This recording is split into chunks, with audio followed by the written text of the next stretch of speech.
When talking about economical powerhouses of Africa, Nigeria and South Africa will always be part of the conversation. But in the last 48 hours, one idea has forced the two countries into a room that no one wants to be in, and the idea is xenophobia.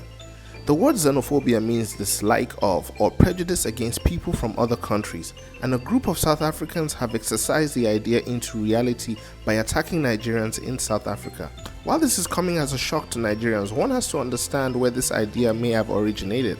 By the way, be a friend and subscribe, click the notification button to get alerts and like the video to help us make more videos you love about our amazing continent. Let's dive in. South Africa has a unique history compared to other African nations. Even though they gained independence in 1910, some people will argue that the real independence came in 1997 after the general election of Nelson Mandela and the abolishment of apartheid. In case you do not know, apartheid was a law implemented right after World War II, consisting of purely racial segregation in which the white supremacy dominated the majority, which consisted of the blacks, the mixed, called the coloreds, and the Asian South Africans. The world fought with the suppressed South Africans to abolish apartheid, and this did not come without sacrifice from all ends. With this, people like Steve Biko was killed, Nelson Mandela was imprisoned for 27 years, and countless men fighting for equality had their homes raided in the middle of the night and were hauled off to prisons because they were deemed as threats. However, after apartheid was abolished in the 90s and equality was introduced, the black South Africans were already behind in building financial development off the rubble of systematic segregation, as opposed to other African countries who were already independent since the 1960s. With this history, one can see how having a late start in social and financial development would hinder many South Africans for competing with others in businesses and job proficiency. It is understandable that rumblings will occur in the general populace if a stranger came into your house, took over everything you depend on to survive, especially if that someone is there illegally. But does this justify violence? Instead of lashing out and attacking legal immigrants in South Africa, here are two options South Africans could look at to give them the upper hand in landing a majority of the jobs and resources that are for South Africans. The first is to pressure the government to create favorable laws towards the locals of South Africa. If the South African government promoted local jobs only for South Africans or increased the hurdles a foreigner has to take to land a legal job in South Africa, we could see the tide turning slowly.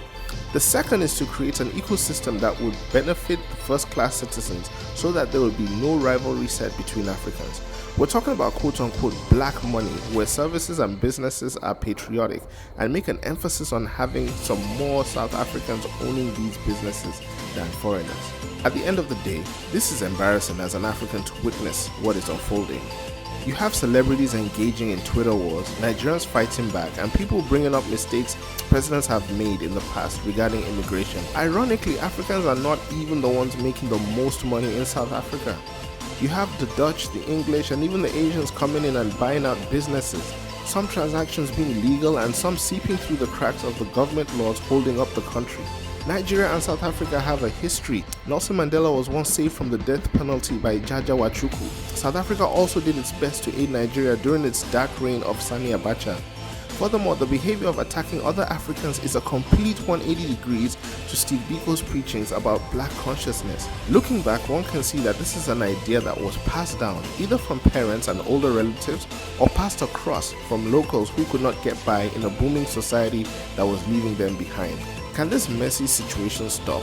To put it bluntly, this may be news to Nigerians based on the outpouring social media movement in the last 48 hours. But to South Africans, Nigerians are just a new group to target for the justifiable frustrations that have plagued them for a long time. If you have reached this stage of the video, we would like to thank you for sharing your time with us.